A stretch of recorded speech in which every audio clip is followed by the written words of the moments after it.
All right, everybody, what's going on? Welcome to a late night edition of SWAC Talk show. We cover the SWAC inside and out. Of course, I'm your tour guide giving a late night tour around the SWAC as we wrap up day two of the quarterfinals of the SWAC tournament. Final two games of the SWAC tournament, quarterfinals tomorrow, semifinals. All the matchups are set. So we're not gonna waste much time, man. I'm gonna get in and get out on this. Gonna talk about the Southern TSU women's game and the Florida A&M Alabama A&M men's game. Those are both 4-5 matchups, and those are the last two teams. The winners are the last two teams who have to go on to the semifinals. So let's go ahead and get started, man. We're gonna start with the women's action. Southern and TSU, they played a barn burner, man. They went at it. It was an overtime game. Came down to the final, basically the final shot of the game. Southern was able to get the victory by virtue of a game-winning jump shot. Um, this both teams went back and forth. The fourth quarter was a back and forth affair. Southern came into the fourth quarter trailing by 5. They went up. They actually ended up taking a lead by by five by 5 points, and then TSU came back and tied it up at 60. Southern got a free throw. Southern got two free throws to go up 62-60, and then Texas Southern got two free throws with 3 seconds left to tie the game up at 62 to send the game into overtime. Overtime was a slower affair. Not many points scored in this overtime session. Texas Southern actually took a 1 point lead at 67-66 with 24 seconds to go when Jada Perry made two free throws to give the Lady Tigers the 1 point lead.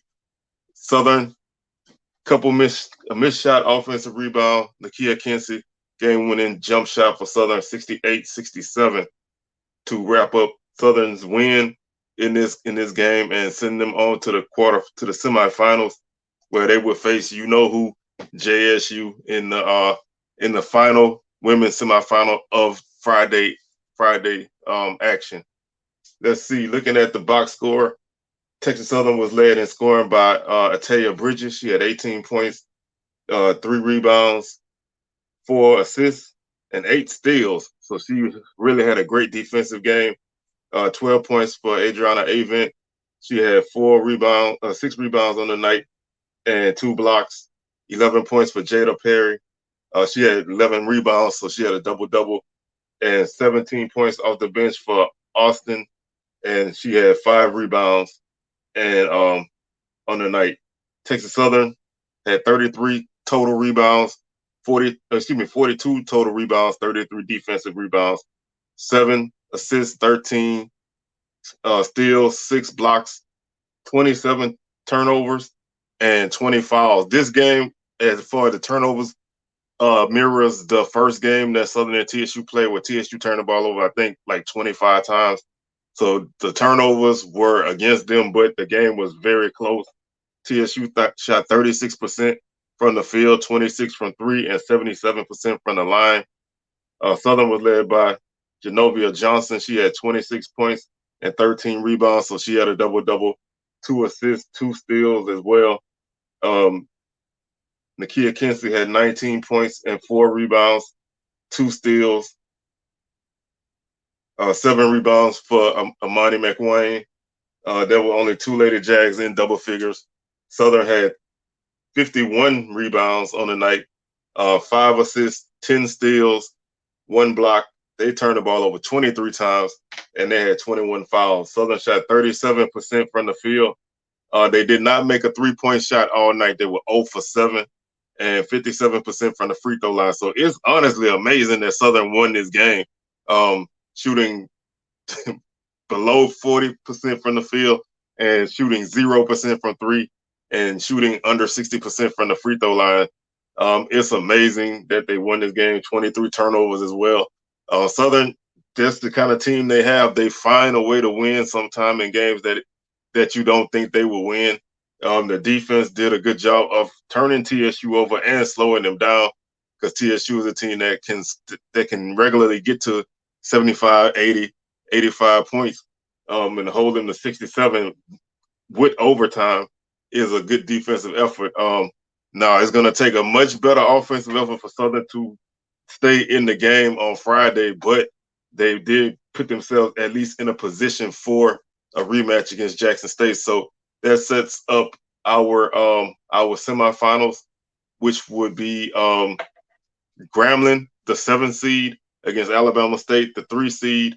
That's the 11 o'clock semifinal. That's tomorrow, and then the 5:30 semifinal would be number 1 Jackson State against number 4 Southern.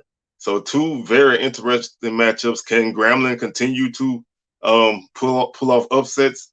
Are because they actually did beat Alabama State in the last game of the regular season, so they can beat the Lady Hornets. Can they do it again? Can Southern put together a solid effort and knock off JSU? That I don't know, but I'm gonna be checking out both games, keeping tabs on them and seeing what happens as we move closer to the SWAC championship, which is Saturday. So moving on to the men's side, the final game of the night, Alabama A&M pulled off a 61-56 victory. This is an upset only because of seeding, 5-4. These two teams are kind of similar. 10-8 record for Alabama A&M in conference and 11-7 for Florida A&M. But this was a 61-56 Alabama A&M victory. FAMU led by 3 points at the half, and Alabama A&M outscored them by 8 points in the second half to pull off the victory. The Bulldogs were led by Garrett Hicks.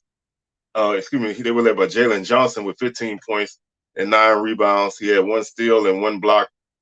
Garrett Hicks and Dalen Smith both had 12 points, and each of those guys had 9 rebounds as well. Hicks had 1 assist. Smith had 2. Those were the double-digit scores for the Bulldogs. They had 3. They had 38 rebounds 50 rebounds on the night, 38 defensive rebounds, 9 assists, 3 steals, 5 blocks, and they only turned the ball over 9 times, and they only had 10 fouls. So they played a pretty clean game. They shot 35% from the field, 24% from the free throw line, from the 3-point line, and 74% from the free throw line. Like I said this afternoon, I want to go back. Once the tournament is over, I want to go and look at the 3-point shooting for each team in the tournament, because I don't think anybody's gonna shoot over 30% in this tournament. I don't know if it's the rims, I don't know if it's the backdrop, like it's a different arena, nobody's used to it. I don't know if it's the pressure of playing in the tournament. I don't know it. Maybe the 3-point shooting in the conference is just not that good this year, at least consistently, because there are guys that can step back and make, not really logo threes, but make, pretty long threes, and they don't do it consistently. But Alabama A&M won, shooting 21% from 3-point line. Florida A&M, they were led in scoring by MJ Randolph with 19 points. He had 5 rebounds and 3 steals. And then the other double-digit scorer was Reeves. He had 13 points. So no other Rattlers in double figures. Honestly, nobody else had more than 6 points. The guy who I thought could be a difference maker, Jamie Spear, he only had 6 points and 1 rebound and 2 assists. So not a good night for him. 1 for 6 from 3 for him. Just not, the Rattlers just could not get anything going. They did not get much scoring from any of the other guys. Johnny Brown didn't get him any points off the bench. Keith Littles gave him 4 points. DJ Jones 6. Morgaine, he had 6. So not a lot of scoring for the Rattlers. They only scored 56 points. They shot 34% from the field, 22% from 3-point line, 4 of 18, and 66% from the free throw line, 6 of 9. They had 36 rebounds on the night, 10 assists, 4 steals, 6 blocks. They turned the ball over 19 times, and they turned the ball over 6 times, and they had 19 fouls. So they didn't turn the ball over much either, but this was a very Alabama A&M type of game. Not a lot of scoring. They they do like to push the tempo, but they also don't have the best offense. But they put themselves in a position where they can face off against Alcorn tomorrow, which will be in the last semifinal of the session. So that sets up a really interesting matchup between these two teams. Alcorn beat them by 7 points in their only matchup this season. They beat them 78-71 in Huntsville. So this is an interesting matchup, a chance for Alabama and them to maybe pull an upset here. Alcorn is gonna have to rebound from the game they had against Prairie View on Wednesday night. So the semifinals, like I said, they're set. We have the 6 seed Grambling taking on the 2 seed Texas Southern. That's a 2 o'clock tip off. And then the final game of the semifinals is Alcorn and Alabama A&M. That's a 8:30 p.m. tip off. And the men's championship is Saturday, March 12th at 5 p.m. on ESPNU. All the semifinals, men's and women's, can be seen on ESPN Plus. The women's championship on ESPN Plus on Saturday. So make sure to check all of that out. And that's gonna do it for me, man. I'm gonna get on up out of here. But if you're here and you haven't done so already, man, go ahead and subscribe to the channel, like the video, share it, and comment. Let me know how you think today's action went and who you think gonna win tomorrow. And we'll be back tomorrow with 2 more videos. We're gonna recap both sessions, and then we'll get it for the championship. So with that being said, man, I'm about to get on up out of here. Y'all enjoy the rest of y'all night, and I'm gonna catch y'all on the rebound.